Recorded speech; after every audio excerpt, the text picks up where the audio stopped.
Hey guys, welcome back to my channel. My name is Cheyenne and today I'm going to talk about the do's and don'ts of resume writing for communication majors. So I've gotten a couple requests from people who have watched my other communication videos just asking for resume writing tips for people with our degree. And I figured, it's probably exam period for some of you guys in school. So you're either probably going into the summer looking for a job because you're graduating or looking for an internship. So like I said in my previous videos about communication majors, our degree is very, very versatile. And so you have to try to use your resume to mold your degree into what you need it to do in order to get that interview. So what I'm going to do is show you the resume that I used to get the job that I have now, show you what I did right in my resume, the things that I did not do so right in my resume. So then hopefully you can use these tips to adjust your resume as you see fit to land that interview. This is my resume that I used to get the job that I have right now. Okay, first mistake, it's 2 pages. I don't care what you're doing. I don't care what I was doing. There was no reason for me to have 2 pages for a resume with 1 year of work experience. I was doing too much. The reason I had 2 pages coming out of school was because I really thought that all of the information there was important to apply for these jobs. But I will tell you a story. I went to a job interview for a PR firm, and in the interview they asked me how do you deal with high stress situations? So I responded very confidently high stress situations are not a problem for me because I played varsity rugby when I was in university. And the guy was shocked. He had no idea. He was like, was that on your resume? And I was like, yeah, it's on the 2nd page. And then he told me to my face, that's something you put on the 1st page. So that just goes to show that nobody reads the 2nd page, which is even more reason to only have a 1-page resume. But it also said that the person read the 1st page of my resume and thought I was good enough to bring in for an interview. Okay, so back to my resume. First of all, my name does not need to be this big. So a lot of people think their name is an identifier on their resume, this is Cheyenne's resume, but realistically, the employer is not gonna learn your name unless they hire you. So when you're talking about having a 1-page resume, having a name this big is taking up valuable space. So what you wanna do is write out your name in all caps, and then make it 12-point font. Okay, and then also center it so it's easily read. Okay, so now I've just reduced a lot of space on that top part of my header. So the other thing that's taking up a lot of space in my header are having 2 lines for this information. So you want to try to add this information onto 1 line. Okay.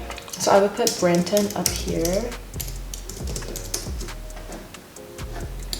Put my email on the same line. Put my phone number in the middle.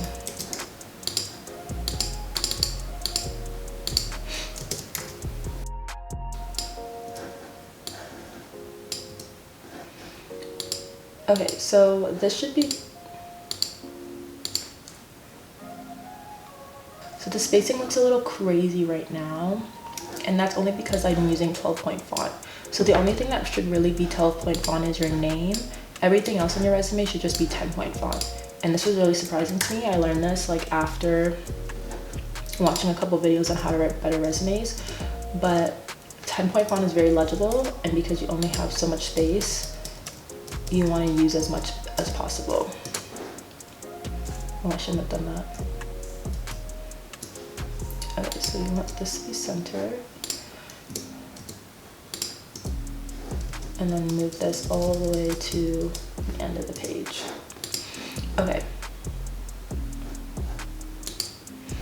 Now you want this to be in the middle of your name. There you go. And then move your email. Yeah. Okay, so now I've reduced a lot of space. My header was taking up all the space and now it's just taking up 2 lines. So that's good. Okay, so the second part of your resume has to be education. And because you're just coming out of school, you really want to highlight that your education is recent. You just spent 4 years using the best and newest theories. You want to use this section of your education to highlight any scholarships or awards that you won while you were in school, any clubs you were in. You want to show that you were actually a person in university. You weren't just a robot that studied all the time. All right, so let's look at how I added my education section. Okay, so I have my header, education, bold, all caps, fine. Here I put my degree title in its entirety, but it's actually extremely long. There's no reason why anything should be going past this point here, the center of your resume. So I would shorten this and just put BA Communication Studies. Right, and then right underneath you want to put your university in italics and then the location in just regular formatting. So I graduated in 2018, that's why I just put 2018. If you haven't graduated yet, you could do expected. Obviously that would not be bold. To say that like you expect to graduate in 2022 or whenever you expect to graduate. But I graduated in 2018, so I will put that there. I will eliminate expected. Okay, so let me just make all of this point size 10 to save myself some room. Okay, and then push this to the edge of the page. So it's like at the end. So if you're like me and you had a certificate with your degree, you should always put your degree first. Whatever the highest level of education you have, whether it's PhD, MBA, bachelor's, or certificate, it should go in the order of like significance. Looking back at this now, I was really doing too much with my education. Like I was trying to act like my education was giving me hard skills when it wasn't. One of the reasons I feel like I did this was because I didn't think people knew my communications degree was, and so I wanted to like give that information, which is probably something you guys face yourselves in the job market. So I've said this before in my other videos, but a communications degree is a very versatile, like jack of all trades kind of degree. So you kind of can use your education part of your resume to tailor it and like mold it into the degree that you need to get the job that you're applying for. So I was applying for a lot of like social media jobs, and that's why I put like all of this information about it. Really, this is just not necessary. Okay, so what you can do instead of like having these two super long paragraphs is just talk about the courses that you took when you were in school, and obviously only talk about the courses that you did well in that are relevant to the jobs that you're applying for. Okay, so you can say received an A in consumer behavior, media and society, and I don't know, cultural studies. These are just examples. If I was really gonna put my courses, I would make sure that they lined up with the actual names of my courses, which you can get from like a transcript or something. You might come across a business that will do a background check on you, so you don't want to be lying about the course names in case they do look into that. Okay, so again, instead of having 2 lines for the scholarships that I won and like what they were for, I would just make 1 bullet point that said awards. Whoa, can't spell. Awards, and then list them. So Riva or Licky scholarship, and then put the year. And Focus Media Award, and then also put the year.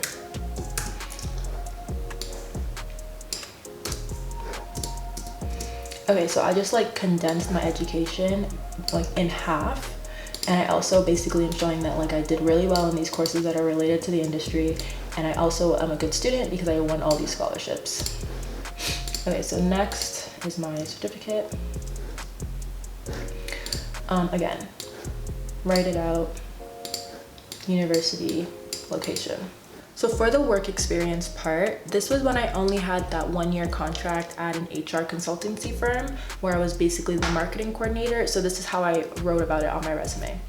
I don't know what I was on when I wrote this, but like there is no reason why you should split up your tasks like this for 1 year of work. Do you know what I mean? Like getting a resume down to 1 page is a skill, and like I'm not showing that I have the skill to summarize work basically and like prioritize information.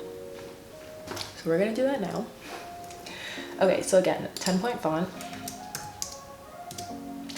Save some space. Again, header, work experience, my role as a marketing coordinator. I put human resources consultancy Inc., but like realistically, I could just put HR here. Everyone knows what HR is. So I put 2018 to present because that was my current job. You don't want to put a final year because then they'll think that you stopped working. So putting present is the best way to show that like you are still working there and this is your current job. Okay, so again, no reason to have these mini separators. That's just ridiculous. Okay, so for all of these bullets, I was basically just trying to show that I know how to post on all of these social networks. I know how to use Adobe Creative Suite. I know how to use Hootsuite. I know what a social media plan is. I know what a style guide is. I know what Google Analytics is. I know how to maintain a website. Those are the kind of skills that I was trying to show. I just didn't do a good job of like explaining it. One thing that I did right in this layout was that I used action words in the beginning of my bullet points. You don't want to just list your responsibilities like social media, invoicing, like that's boring. You want to show that like you had an impact in the workplace that you worked at. So do use action verbs. They're a really good way of like formatting your bullets. The one thing that I didn't do well is that I didn't show the impact. I used action verbs, but I didn't use them to show my impact. So let's take this one as an example. Manage 2 social media communities on Facebook, Instagram, Twitter, and LinkedIn, which required me to create social media content using Adobe Creative Suite and schedule content weeks in advance using Hootsuite. Like I'm like getting bored just reading the sentence myself. Good rule of thumb, your bullet point should only be 2 lines. Here I have 2 bullet points that are 3 lines each. Big no-no. So I need to condense this. How can I rewrite this? So I can say executed social media campaigns for 2 communities. I don't like communities. I want to say like 2 business accounts. Business accounts. So let's stop here. Executed social media campaigns for 2 business accounts. So that's what I did, and now I want to show my impact. So I can say something like increased follower count by a certain number, like add a specific number, or increased interactions or engagement, like that's a buzzword, increased engagement by a percentage. Like you want to use numbers to like make your impact seem believable. Okay, so I'm making these numbers up because I don't have access to the analytics anymore. But I could say execute social media campaigns for 2 business accounts, and increased engagement by 27%. These 2 bullets are basically saying the same thing, but I took out all of the social networks. I took out Hootsuite, I took out Adobe Creative Suite.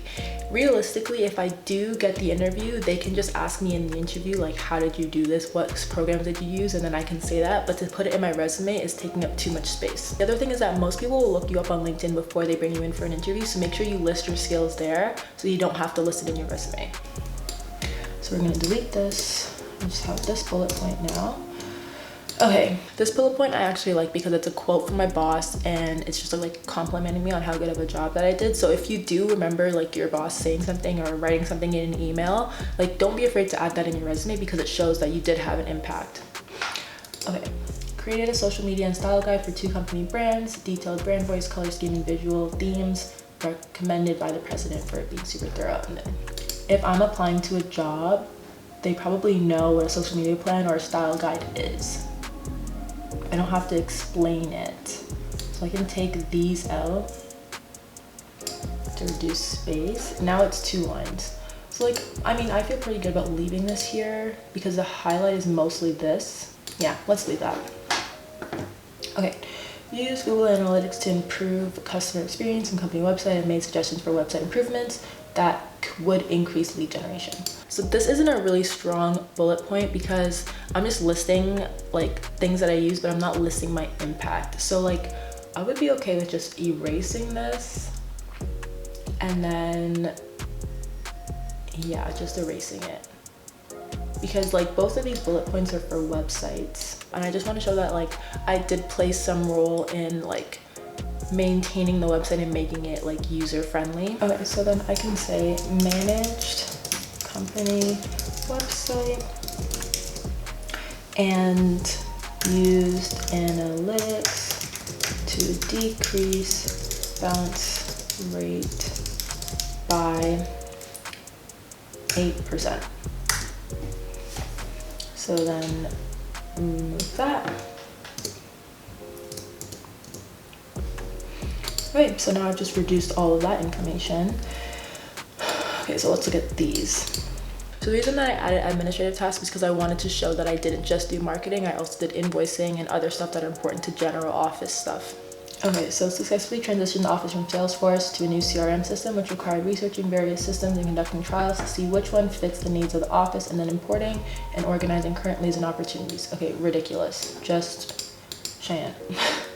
So the reason I added this because it was a really big project that I did of like transitioning from like a system that wasn't really working for our office to a better system. But sometimes if a bullet's too long, maybe you want to use that story for your cover letter where you can actually go in depth about your role that you played and how it impacted your organization. If I really wanted to use this on my resume, I would just highlight the organization skills that were needed for a project of this scope. So I would say organized, current, leads and opportunities in new CRM system that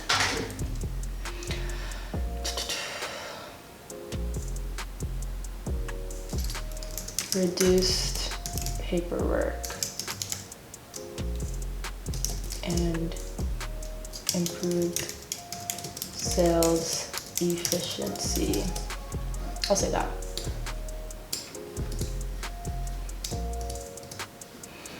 Okay, created a filing system that organized trainer expenses by workshop date and client, which improved the work process of creating client invoices. This is just like really convoluted for something that's like not that impressive. Delete. Collaborated closely with director of operations and logistics managers for administrative tasks such as SOW filing, invoicing, preparing workshop materials such as PowerPoint presentations and leave behinds. So this is actually really good because I'm talking about like my ability to work with people at different levels of the organization. But again, that doesn't really show my impact or how I help them. It's more of just me listing my responsibilities. So how could I reword this to show my impact? So for one, I can just say like, instead of saying director of operations and logistics managers, I can just say management. So basically my task in doing this was just like making things more organized because they didn't really have time to sit down and file everything accordingly. So I want to show that I improved like processes, office procedure. Okay, so collaborated closely with management to improve office procedures for workshop materials. Yeah, let's just say that, workshop materials. Collated workshop participants' feedback and use insights from the data to generate ideas for content marketing through blog posts and social media content. This isn't something that needs to go on your resume. It's actually a good example that you should hold on to for the interview so that you can bring more proof when they ask you questions and details. So again, delete. Okay, now I'm gonna remove my unnecessary headings. And then there we go. So the next part underneath my work experience is my internship. If you're coming out of school, you should treat your internships as just as valuable as any work experience you might or might not have. If the internship is the only relevant work experience that you have, then you really need to highlight how your skills in that internship will transition to the job that you're applying for. Okay, so this is my part for my internship. Again, we'll make it 10-point font. Okay, so social media and digital marketing intern for 1 year. Whoa, I didn't change this. Let's just make that right. And then this as well. Nice. Okay, so right here I noticed I did not italicize this. So basically in all my other headings or subheadings, I italicized that. So you want to make sure your resume is consistent because a small little mistake like that kind of shows that you don't pay attention to details. So you want to make sure your resume doesn't have any mistakes like that. Collaborated with the artistic director to gather photos and biography information to create the 50 Friday campaign that highlighted graduates of the school in honor of the 50th anniversary. So this is a cute bullet point, but it's not really like, again, explaining my impact on the organization. This campaign was a very big deal, and I was really lucky to work at this dance college during this time because I learned a lot. But I'm not really explaining the impact that this campaign had. Like, the purpose of this campaign was to use the like prestige and power of their alumni connect it with the current students, and then present this community to attract future students. Explaining this campaign is just like, oh, it was hashtag 50 Friday and it happened every Friday. We just posted about their alumni. It doesn't really show that like I had that business sense to realize that this campaign was really about attracting new students. So I need to reword it so that I like show that. I don't want to use executed again because I already used that up here, but I can say successfully conducted a social media campaign that created or that used alumni and current students to attract future students. So visually this just doesn't look good, but also when you're having a one-page resume, having one word on one line is a waste of space. So I either need to fill this line out or take it away. So I can say successfully conducted a 50th anniversary social media campaign that used content and stories from alumni and current students to attract future students to the school. There you go. Use a database to research dance studios across Canada and organized their contact information and class offerings into an Excel spreadsheet to create a master list of potential partnership opportunities for the school. Oh my goodness. Okay, why is it 3 lines? Does not need to be 3 lines. So what I'm trying to do is show that like I was creating a list to increase the school's basically business to business relationships around Canada. Created a database to improve the school's B2B relationships across Canada. Done. Done.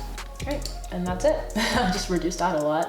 So the next part of my resume is my retail experience. So I had a lot of retail experience going into the job market for like after my degree. And the reason I wanted to talk about this part was because a lot of us coming out of university don't get internships, or we don't get relevant work experience, and so the only experience we have is retail or fast food or restaurants or wherever it is that we were lucky to work. So you might feel insecure about this type of experience, but I want to show you how you can use these transferable skills that you got from that job and make yourself look like you're ready for the corporate world. So I worked at H&M. Let's just make this again 10-point font, and we're going to push this to the end. One thing that you can look really good for from like experience like this, mall jobs, fast food, whatever, is that you can hold a job. I worked at H&M for 3 years. That looks good for me because it shows that I'm not flaky. I'm someone you can trust, and that I don't have a problem staying in organizations for a long time, and organizations don't have a problem with employing me for a long time. Provided excellent customer service by actively listening to customers' descriptions of clothes or situations and suggesting possible solutions. Okay, so this is like a good example of just like customer experience. Being customer facing in a retail job is very good transferable skills, just for like if you're a receptionist answering phone calls, like you know how to deal with people that are like upset, or just how to answer questions and like provide advice. So one way I can make this better is like obviously adding numbers or showing my impact. I don't know, let me think about this a little bit more. Capable of working as a team, helping other departments manage their cleanliness, or opening up a register to reduce the line of customers. Okay, so I really like this. This shows that I'm able to like recognize when there's a problem and then take the initiative to solve the problem. First of all, capable is not even like an action verb. So demonstrated ability to work in, or I'll say to perform in high stress situations, recognizing long customer lines and taking the initiative to open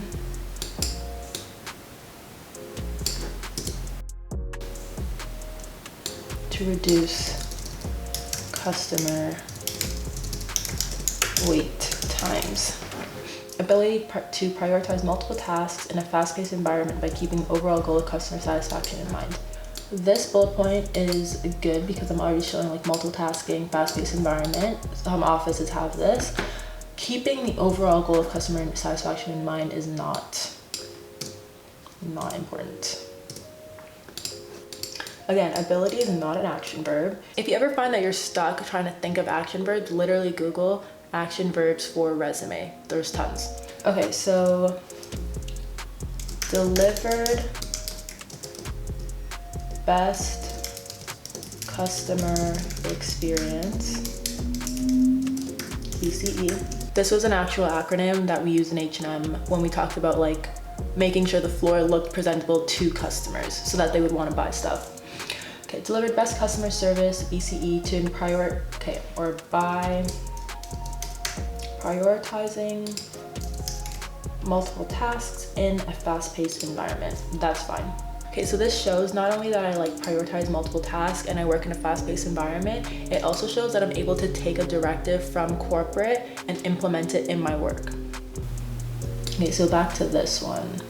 So when you're working retail, you obviously have to like listen to a lot of customers complain or like just be frantic about not being able to find an outfit. So what I really should be talking about here when I say things like listening to customer descriptions of clothes and suggesting possible solutions, I should be talking about my sales techniques because this is sales. There were so many times when people would come in for a t-shirt and I would make them buy like a $40 t-shirt instead of a $16 t-shirt just because I was like, this is like your color, you know? So I need to talk about how I upsell. Provided excellent customer service is really good. Actively listening, kind of a buzzword. I don't know if it's still a buzzword. So I can say provided excellent customer service and increased sales by suggesting, I can say like accessories or complete outfits. Okay, and I like that this is one line. I could really expand on this, but like I don't think that I need to just because it's not like relevant work experience. I have other work experience like further up in my resume that like better suits the jobs that I'm applying for. But it does demonstrate that I didn't just let customers come in like, oh, where's the shirt? Show them the shirt and then they sell it. Like I was trying to like upsell them, increase the sales of the company. Like I put in the effort to do that. So the last part of my resume that I have here is under personal accomplishments. And this is where I mentioned my study abroad and the fact that I played varsity rugby at university. So sections like this, whether you call it skills or extracurriculars, you want to show that you're a well-rounded person. So normally your skills and extracurriculars would be at the bottom of your resume, but the ones that I have listed here are all related to the time that I spent at university. So I'm going to move that to the education part of my resume. So here you have my personal accomplishments. Again, 10-point font. Okay, so semester abroad in France, 2017, Université de Lyon, France. Gained highly developed adaptability skills, having lived in a new country with a new culture, language, and customs. Again, I have 2 words here that's taking up space. So I need to deal with that and develop a strong ability to deal with complex problems independently. When you go on exchange, you're basically in a whole new world by yourself. So here I'm showing that I'm able to work independently. I'm obviously proficient enough in French to live in France. So these are all interesting things about me that should pique someone's interest when they read my resume. So I'm just gonna take this. Actually, let's just take this whole part here. We're going to move it underneath my, okay, so we're gonna move it underneath my bachelor's and I'm going to indent it so that it's not like that. Yeah, fine. I don't know why it, yeah, there we go. I'll make this like a, here.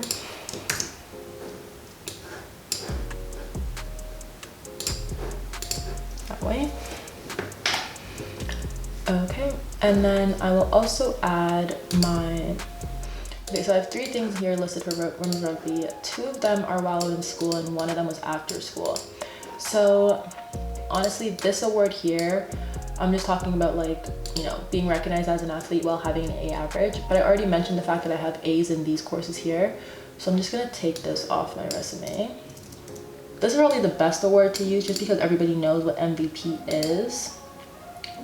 and it's short and sweet. So I'm gonna add that here. Actually, you can just add it to this part so that I'm not taking up any more space.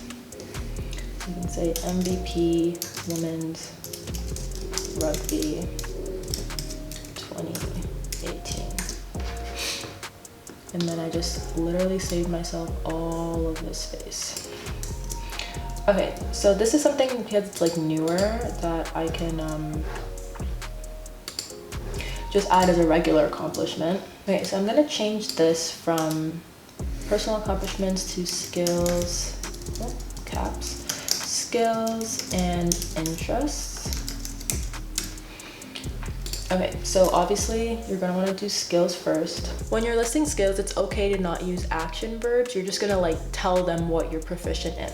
Intermediate in written and verbal communication. Sorry, I need to add French. Intermediate in written and verbal French communication. French communication. Proficient in Microsoft Office. And then if you want to list them out, you can. PowerPoint, Excel, Word. Intermediate skills in Adobe Creative Suite. You can obviously list the programs that you're familiar with so they don't get any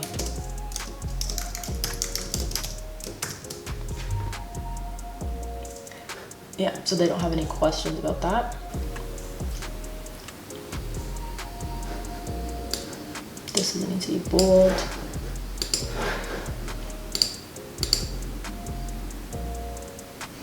And yeah. So there you have it. I have reduced my resume from 2 pages to 1 page. I've added action words and I've added numbers to make more impactful bullet points in my work experience, whether it was like directly related to the industry that I'm in or not directly related. Obviously highlighting my transferable skills from my retail experience and then adding interest to show them a well-rounded person. So those are the do's and don'ts of resume writing for communication majors. However, I do have something extra for you guys. I just started a Skillshare account and I want to use it to go more in depth about big topics like these and other communication related topics. I find the way that Skillshare is set up is more conducive to like how I want to break these things down. So I'm going to do a resume writing for communication majors playlist on Skillshare. I'm going to go into even more detail than what I've provided here.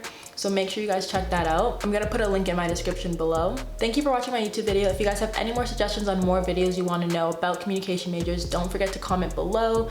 And thanks for watching.